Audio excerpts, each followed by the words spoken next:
కట్టలేకపోగా దాన్ని ఏకాంత క్లబ్ గా మార్చాలని చెప్పి ఆలోచన చేసిన ఎంత అన్యాయం అండి. అసలు కొన్ని ఆశ్చర్యకరమైన విషయాలు.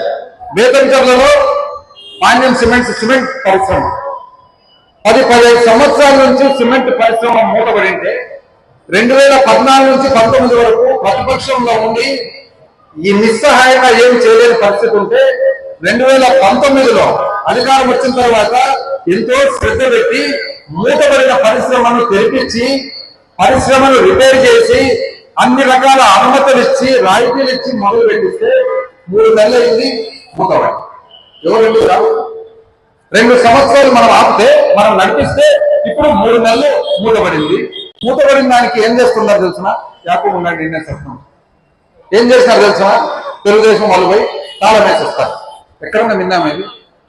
ఇప్పుడు విష్ణు నీది అంగడి ఉంటుంది. ఏ కారణం వల్ల నువ్వు అంగడి నడపలేకుండా నువ్వు నడపలేని అంగడి లోపల నుంచి చిలుకు పెట్టుకున్నావు. నేను అంగడి తెరిపేయాలంటే నేను వచ్చి నీకు ఏం అవసరం ఉంది నాయనా, నీ ఇబ్బంది ఏముంది నాయనా, ఆ ఇబ్బంది నేను తీరుస్తా అని చెప్పి నేను తెరిపేయాలనా లేదా నీ అంగడికి నేను తాళం వేసుకోవాలి? ఏమన్నా ఆలోచన అంటే తాళం వేసుకొని పోతే అర్థమేమి? లావు హోల్సేల్స్ తాళం అంటే అర్థమేమి? ఒకవేళ ఆయన తెరవాలనుకుంటే కూడా తెరచలేకుండా మీరు తాళం వేసినట్లు అంతేనా?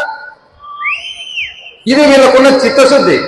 ఈ చిత్తశుద్ధితో పాటు ఇటువంటి పరిపాలన చేస్తూ ఉంటే అసలు నిజం చెప్పాలంటే దీనికి కూడా ఒక పేరు పెట్టాలి. ఏ హామీలైతే ఎన్నికల ముందర వీళ్ళు వచ్చి ఇచ్చిపోయినారో డోర్ నియోజకవర్గ ప్రజలందరూ కూడా మీరు ఇచ్చిన హామీలేమి సంవత్సరం అయింది కదా, ఆ హామీల మీద ఇంతవరకు మీరు సాధించినదేమి? ఒకవేళ సాధించకుంటే ఇది కూడా ఒక వెన్నపోటు అని చెప్పి అనాలనా కాదని చెప్పి ఇవాళ అడుగుతాం. ఇక్కడ కొండపేటకు కానీ పాతపేటకు కానీ ఈ రైల్వే అండర్ బ్రిడ్జ్ కావాలని చెప్పి ఎన్ని రోజుల నుంచి అడుగుతూ ఉన్నారు డోన్ ప్రజలు. మనం శాంక్షన్ ఇస్తే నాకు తెలిసి భారతదేశంలో ఎక్కడే కానీ రైల్వే ఓవర్ బ్రిడ్జ్ ఉండగా ఈ కింద అండర్ బ్రిడ్జ్ కూడా ఉన్న దాఖలాలే ఉన్నాయని చెప్పి మేము తెలియజేస్తాం.